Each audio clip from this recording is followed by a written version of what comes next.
Bueno, y finalmente separaron a Ricardo Roa de la presidencia de Ecopetrol y la gente pues tiene ilusiones de que esto cambie un poco el destino de la empresa. Pero simultáneamente sale en esta semana un informe de Standard Poor's que le baja la calificación crediticia a Ecopetrol y explica que hay problemas de gobierno corporativo, problemas de caja, etcétera, etcétera. ¿Cuál es la realidad del Ecopetrol que deja el gobierno Petro? ¿Ah? ¿A quién le pregunto? Ya sé, un gran experto en estas cuestiones. El experto, Amílcar, necesito hablar contigo. Amílcar Acosta, bienvenido a Entrevista Reina. Gracias, Mauricio. Muy complacido en compartir este espacio contigo. Bueno, tu trayectoria, Amílcar, habla por sí sola. Más de una década en el Congreso, expresidente del Senado, ministro de Minas, pero todo eso está en una hoja de vida. Aquí me interesa uno de los principales expertos en sector minero energético en Colombia para preguntarte lo siguiente. ¿Qué Ecopetrol deja Ricardo Roa con esta ausencia temporal, por lo menos, que ha sucedido esta semana? Bueno, yo fui miembro de la Junta Directiva de Ecopetrol en 3 periodos. 2 periodos en representación de los departamentos productores y uno como ministro. Esto me da el conocimiento y la percepción de qué se sigue después de lo acaecido con la separación del cargo de presidente de la empresa de Ricardo Roa. Creo que se dio un paso en la dirección correcta de recobrar el gobierno corporativo que ha sido muy vapuleado durante este gobierno por la interferencia del presidente de la República en las decisiones que toma la Junta Directiva de Ecopetrol. Y ese es un hecho positivo para Ecopetrol. Pero deja a Ecopetrol después de 3 años consecutivos durante los cuales las utilidades de Ecopetrol han caído de una manera desproporcionada, a un ritmo de 2 dígitos de un año a otro. Estamos hablando de después que tuvimos utilidades de 34 billones de pesos en el año 2023 a utilidades de solo 9 billones de pesos para este año. Y esto lógicamente se refleja y se va a seguir reflejando en las transferencias que le hace Ecopetrol a la nación. Al fin y al cabo, Ecopetrol es la principal fuente de financiación de la nación y también de las entidades territoriales vía regalías. Y estamos hablando de pasar de 58 billones de pesos en el año 2023 a solo 9 billones, que fue lo que se reportó en esta última oportunidad. Esa caída, Amílcar, de las utilidades es principalmente por gastos innecesarios, gastos que antes no se hacían, o es que en lo puramente operativo Ecopetrol se está secando y se está marchitando. Bueno, hay una sumatoria de factores.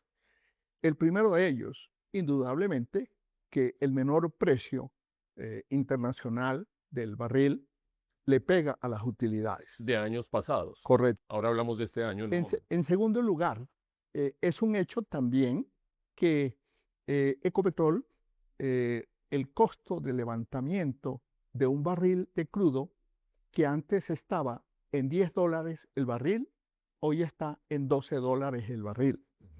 Pero también está afectándolo lo que yo denomino el umbral del dolor. Cuando yo hablo del umbral del dolor, es el costo límite que tiene Ecopetrol en relación a los precios internacionales para hacer competitiva la extracción de un barril de crudo.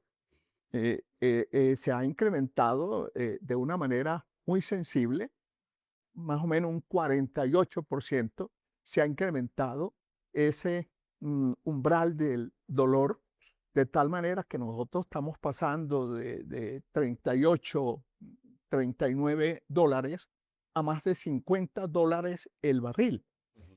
Además de esto, también es un hecho que cuando Ecopetrol da sus reportes en cuanto a las reservas se refiere, observa uno que el mayor porcentaje, casi que las 2/3 partes de los aportes de nuevos barriles a las reservas son por cuenta del recobro mejorado. Ujú. Y el recobro mejorado implica la utilización de una tecnología que es supremamente costoso. Dicho esto, entonces estamos ante unos factores que han venido elevando los costos para Ecopetrol, al tiempo que se pone de manifiesto ineficiencias internas en la operación misma de Ecopetrol.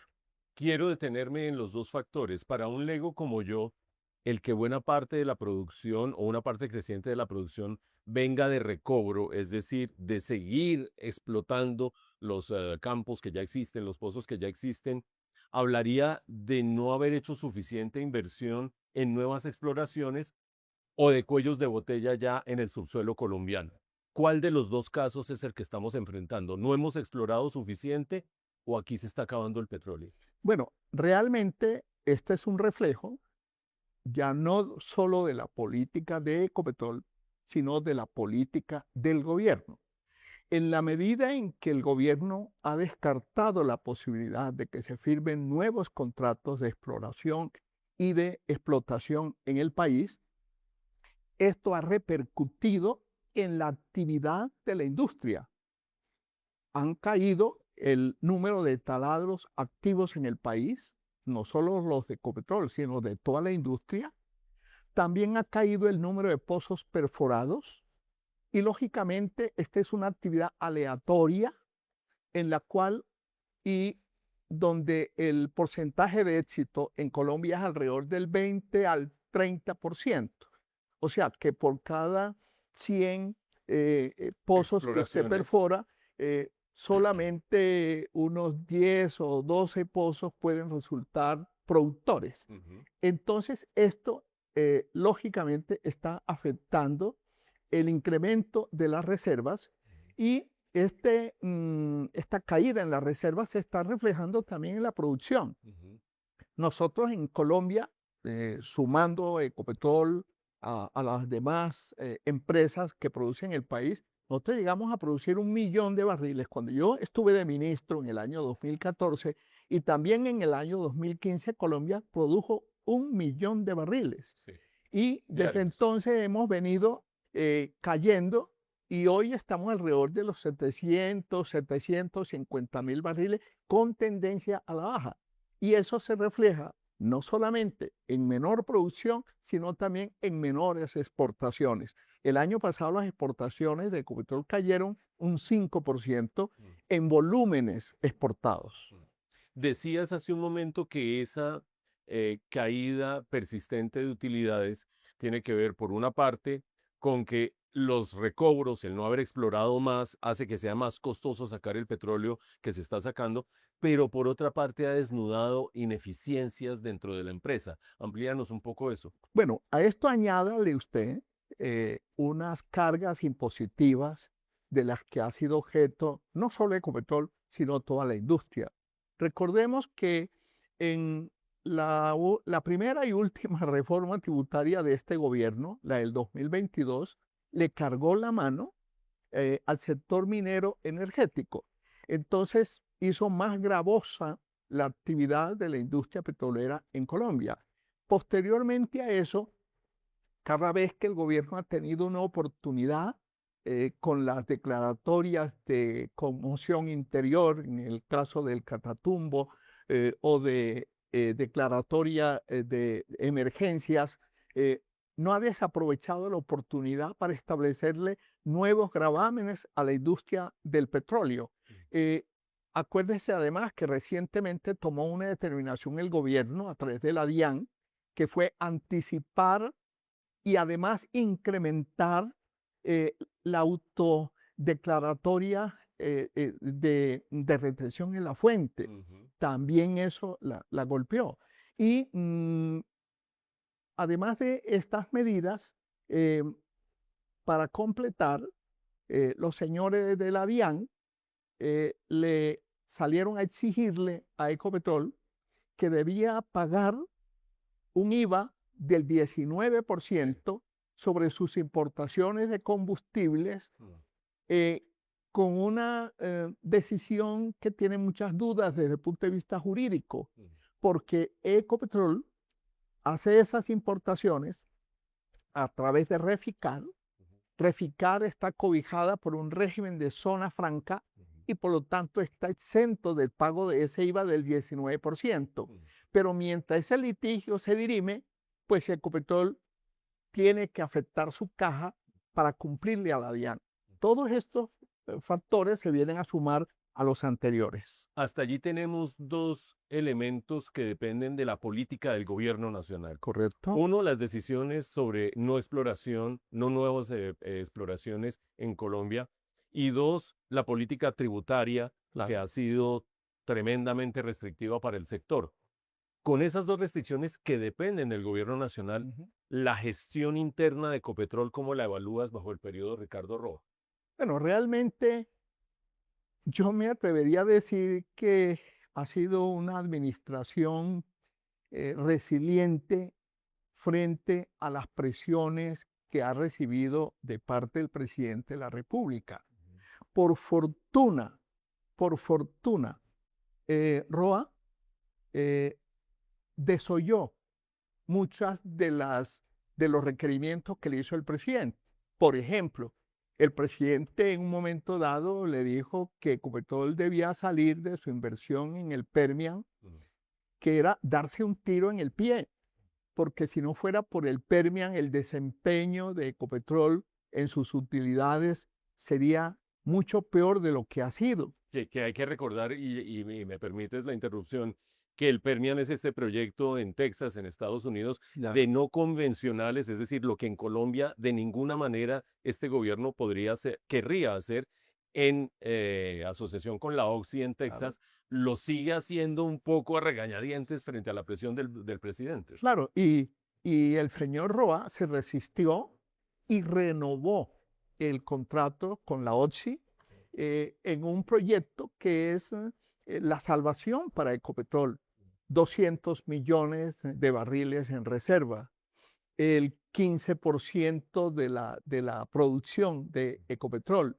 De manera pues que esto de alguna manera le ha servido de mucho a Ecopetrol.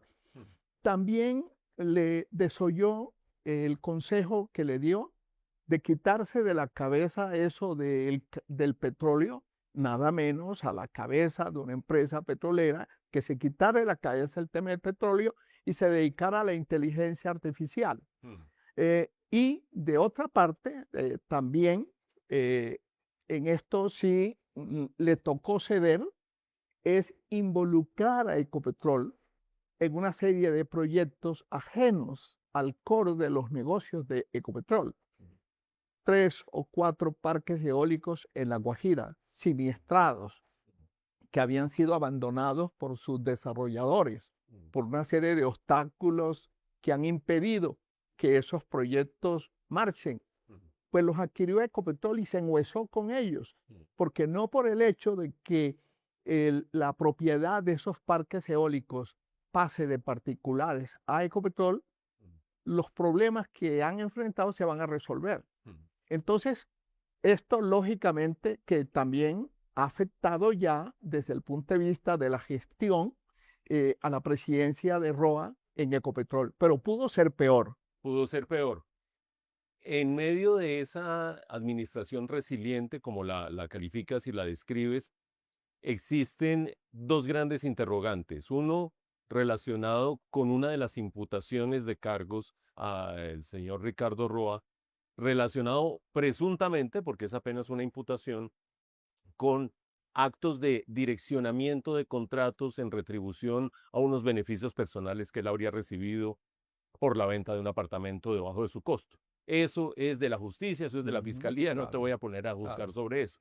Pero va concomitante con el cambio de muchos cargos técnicos de segundo nivel en la empresa que algunos observadores dicen, pero ¿por qué si eran tan buenos los anteriores los vienen a cambiar ahora?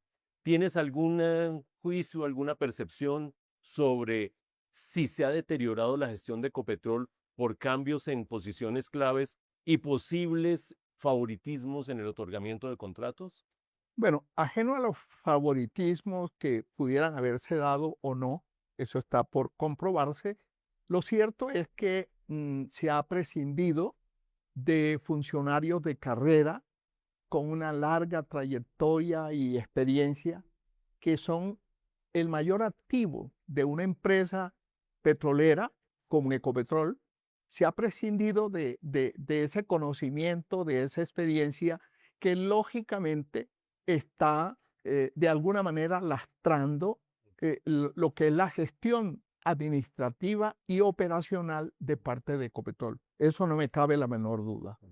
Nosotros hemos criticado mucho el gobierno corporativo de Ecopetrol bajo este gobierno y sin embargo coincido contigo que la separación del cargo de Ricardo Roa mostró un cambio dentro de parte de la Junta que se batieron en 3 sesiones de discusión larguísimas hasta llegar a esta que es como una solución salomónica, pero en la cual, una vez más, o en este caso, la Junta fue resiliente frente a las presiones del presidente Petro, que quería mantener a Roa. ¿Cuál es tu evaluación sobre el gobierno corporativo de Ecopetrol en ese episodio y en general en estos 3 años? Bueno, es muy importante para poner en contexto lo del gobierno corporativo, entender que Ecopetrol cambió de naturaleza desde el año 2006. Hasta entonces, Ecopetrol había sido una empresa industrial y comercial del Estado adscrita al Ministerio de Minas y Energía. A partir del 2006, se convirtió en una sociedad anónima por acciones, listada en bolsa. Esto le dio un vuelco total a la empresa, entre otras, porque las cuentas de Ecopetrol dejaron de hacer parte de las cuentas nacionales y las inversiones y el portafolio de inversiones de Ecopetrol dejaron de depender del espacio fiscal que tuviera la nación para tener vuelo propio, para tener autonomía. Entre otras cosas, esa limitante fue la que en su momento determinó que Ecopetrol, como lo dijo Isaac Yanovit, que en ese momento era el presidente de Ecopetrol, tenía los recursos para ejecutar el proyecto de modernización de Reficar. Carrasquilla, que era el ministro de Hacienda de la época, le dijo, sí, usted tiene los recursos, pero no tiene el espacio fiscal para invertir esos recursos. Y eso fue lo que llevó a constituir a Reficar como una sociedad anónima por acciones. Se vendió el 51% de las acciones y esto llevó a que Glencore se convirtiera en el socio mayoritario y lo demás es la historia que todos conocemos. Hoy Ecopetrol ya no tiene esa limitante. Ahora bien, el hecho de estar listado en bolsa le obliga a Ecopetrol a tener un régimen corporativo que le da autonomía, que le da independencia. Pero hay algo más que añadiría, y es que en su momento, en el gobierno Santos, Colombia dio un paso importante al ingresar a la Organización para la Cooperación, el Desarrollo Económico, la OCDE. Y como todo club, en este caso un club de buenas prácticas, hay unos mandamientos, hay unos estatutos que se tienen que cumplir. En virtud de esos estatutos de la OCDE, se le hizo un requerimiento al gobierno, y es que funcionarios públicos no debían hacer parte de la junta directiva de Ecopetrol. Sí, señor. Te decía que yo estuve 3 periodos y uno de ellos como ministro de Minas y Energía, y yo presidía la junta. Además del ministro de Minas y Energía, tenían asiento el ministro de Hacienda y el director de Planeación. A partir de ese requerimiento que hizo la OCDE, todos los altos funcionarios del gobierno salieron. De manera que hoy en día esa junta directiva, aunque está integrada por delegados en su gran mayoría, definidos, determinados por el gobierno, que es el accionista mayoritario, no son ellos funcionarios públicos. De manera pues que en ese sentido el régimen corporativo de Ecopetrol se venía cumpliendo a rajatabla. Pero en este gobierno, por las interferencias a que he hecho mención, una de ellas fue el caso de Oslo, que fue un proyecto muy interesante, dicho por la propia Ecopetrol, que era un proyecto tan rentable como el Permian, Sí. y sin embargo, después que la Junta le había dado su aprobación, se patraciaron por presiones del gobierno y desecharon ese proyecto para seguir adelante. Y episodios como esos fueron erosionando por la base ese gobierno corporativo. Sin embargo, es de anotar que pese a ello, ahora que se trataba de tomar esta determinación en relación a la permanencia o a la salida de Roa, lo que llevó definitivamente a la mayoría de la Junta, que estaba tan renuente a acceder a una presión que incluso la Unión Sindical Obrera estaba haciendo para la salida de Roa de la presidencia.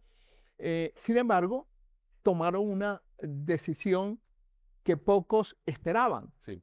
y fue buscarle una salida digna a Roa de la presidencia. ¿Por qué? Porque ellos ya estaban sabidos, ya estaban advertidos que si llegaban su decisión o falta de decisión en relación a la permanencia o no de Roa, a afectar no solo la reputación, que definitivamente se afectó, sino también la valoración de la empresa. Si se seguía destruyendo valor, porque cuando tú lesionas la empresa desde el punto de vista reputacional, pues estás afectando también el valor de la empresa. Eso podía llevar a unas investigaciones por parte de los organismos de control, y quienes tenían que responder en el evento de un detrimento patrimonial son los miembros de la junta directiva. No es excusa decir que es que el presidente nos hizo este requerimiento. ¿Cuál crees tú que fue el factor dominante en esta decisión que para algunos fue sorpresiva de la Junta de encontrarle una salida digna a Roa? De los dos que mencionas, el que cada miembro de la Junta preservara su situación personal ante la posibilidad de una investigación seria que podía llevar a conclusiones complicadas, o el hecho de pensar que estaban en un caso distinto erosionando el valor de la empresa si no tomaban esa medida. Yo creo que las dos cosas, pero primó la primera. Es decir, El riesgo personal. el riesgo reputacional, ya no para la empresa, sino intuito persona de los miembros de la junta directiva, que tendrían que responder en el eventual caso de que se presentara un detrimento patrimonial. Yo creo que primó más que el otro factor.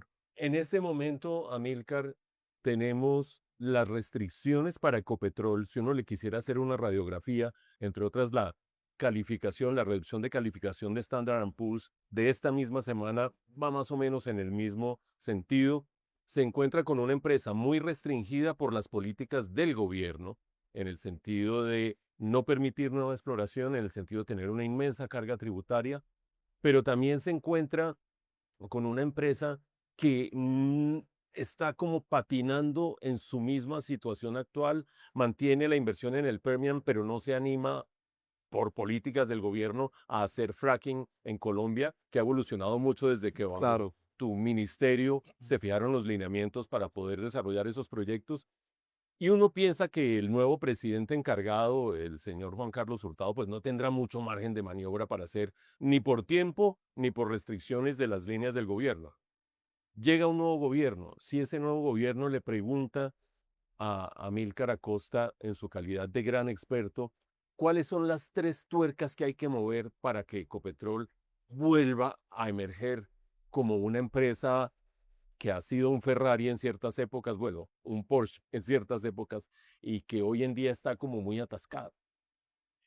Lo primero que tendría que hacer, que lo primero es lo primero, es quitarle las ataduras que hoy tiene Ecopetrol y la industria petrolera en Colombia, determinando, digamos, el cese de esa moratoria en la que hemos estado de la firma de nuevos contratos de exploración y de explotación.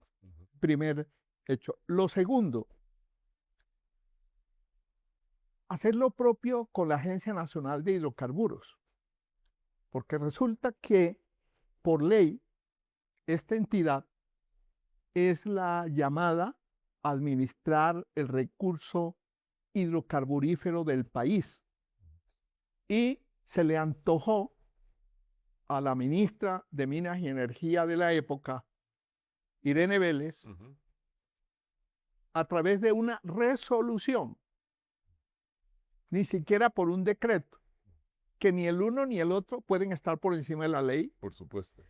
Delegarle una cantidad de funciones ajenas a la Agencia Nacional de Hidrocarburos, como es todo el tema de las energías renovables, al punto que la Agencia Nacional de Hidrocarburos no ha vuelto durante estos casi 4 años a hacer rondas, porque no hacen sentido si está prohibido Claro. Nuevos contratos, y fue una ronda que hasta donde entiendo ha sido un fracaso para contratar parques eólicos offshore. ¿Qué carajo tiene que ver la Agencia Nacional de Hidrocarburos? ¿Cuál es la experticia? ¿Cuál es la experiencia que tiene la Agencia Nacional de Hidrocarburos para embarcarse en eso? Y no se quedaron allí, sino que con base en esa resolución que expidió la ministra Irene, el director de entonces de la Agencia Nacional de Hidrocarburos dispuso de casi $1 billón del presupuesto de la Agencia Nacional de Hidrocarburos para hacer una piñata, girándole más de 200.000 millones de pesos a las corporaciones autónomas regionales que no los necesitaban, girándole dinero a los departamentos y municipios para que ellos gestionaran proyectos ante el Sistema General de Regalías, cuando el Sistema General de Regalías tiene los recursos para hacerlo. En fin, hizo una feria con los recursos de la Agencia Nacional de Hidrocarburos. Entonces, ahí hay también que hacer un ajuste en la Agencia Nacional de Hidrocarburos. Y en tercer término, y esto vale y se predica para todo el sector minero energético, es recobrar la confianza inversionista y la seguridad jurídica, que son 2 variables imprescindibles para poder dinamizar este sector que viene de capa caída. Recordemos, en el año 2004 tuvo una caída de 5.2% el sector minero energético, y el año pasado la caída fue del 6.2%. Una contracción bárbara. Y eso lo muestra, o lo ha querido mostrar el presidente Petro, como un triunfo de su nuevo modelo, en la medida en que su propósito ha sido marchitar la actividad extractiva en Colombia, pero resulta que el tiro le ha salido por la culata, porque efectivamente ha logrado lesionar este sector. Han caído la inversión extranjera directa, y resulta que casi el 80% de la inversión extranjera directa está destinada a este sector. Pues ha caído como en el 34% la inversión extranjera directa, Han caído las exportaciones, Sí. tanto de petróleo como de carbón, Ujú. y esto ha empeorado el déficit comercial de la balanza de pagos. La cuenta corriente de la balanza de pagos está poniendo de manifiesto un gran retroceso, Claro. y el crecimiento de la economía, que sigue siendo un crecimiento mediocre Ujú. del 2.6%, Ujú. no me cabe la menor duda que ese crecimiento habría sido mayor si no se le hubieran puesto las talanqueras que se le han puesto al sector minero energético, Ujú. que de dinamizar el crecimiento de la economía se han convertido en su lastre. Ujú. Y recordemos, esto tiene un impacto también en las finanzas públicas, Por supuesto. porque por cada punto que deja de crecer la economía, se dejan de recaudar aproximadamente 5 billones de pesos. Amílcar, finalmente, cuando uno ve las tres palancas que dices que habría que mover, por una parte, volver a dar contratos de exploración y explotación de nuevos proyectos, por otra parte, hacer los ajustes necesarios en la Agencia Nacional de Hidrocarburos y por otra parte, recuperar confianza inversionista Y darle vía libre al fracking. y darle vía libre al fracking. Porque es que ya estamos hablando de una tecnología que es mucho más sofisticada y mucho más amigable con el medio ambiente. Estamos hablando ya de la tecnología del fracking 4.0. Y los antifracking se quedaron en sus reparos, en sus observaciones, al fracking 1.0. 1.0. Estamos hablando de dos cosas distintas. Y hay un dato muy revelador de lo que te estoy diciendo. Hablábamos hace un momento del Permian. Sí, en Texas. ¿Cuáles son las emisiones al medio ambiente de CO2 en el Permian? 8 kilogramos por barril de petróleo extraído. Que es un proyecto de fracking en Con Estados fracking. Unidos. Sí. Y aquí en Colombia, donde no estamos utilizando la técnica del fracking, es de 64 kilogramos. 8 veces son las emisiones que tenemos en Colombia en yacimientos convencionales sin utilización del fracking con relación a las que tenemos en el Permian. Entonces, ¿de qué estamos hablando? Eso es contundente. Solemos terminar estas entrevistas, Amílcar, con la pregunta del ascensor. Cuando uno se sube a un edificio, a un ascensor y va para el tercer piso, no tiene mucho tiempo. Y alguien a quien no le puede sacar el cuerpo porque lo tienes frente al ascensor te dice, ¿eres optimista o pesimista sobre el futuro de Ecopetrol? Yo soy moderadamente optimista. ¿Por qué? Porque Ecopetrol sigue siendo la joya de la corona de este país. Y la solidez y consistencia, porque es que cuando estamos hablando de Ecopetrol, no estamos hablando de Ecopetrol, estamos hablando del grupo empresarial Ecopetrol. Ecopetrol es una multilatina, de las más importantes en América Latina. De allí que este gobierno no le alcanzó el tiempo para dar al traste con Ecopetrol. No. Muchas gracias, Amílcar Acosta, por haber estado en Entrevista Reina. Con mucho gusto, muy complacido, Mauricio, en compartir este espacio contigo. Gracias.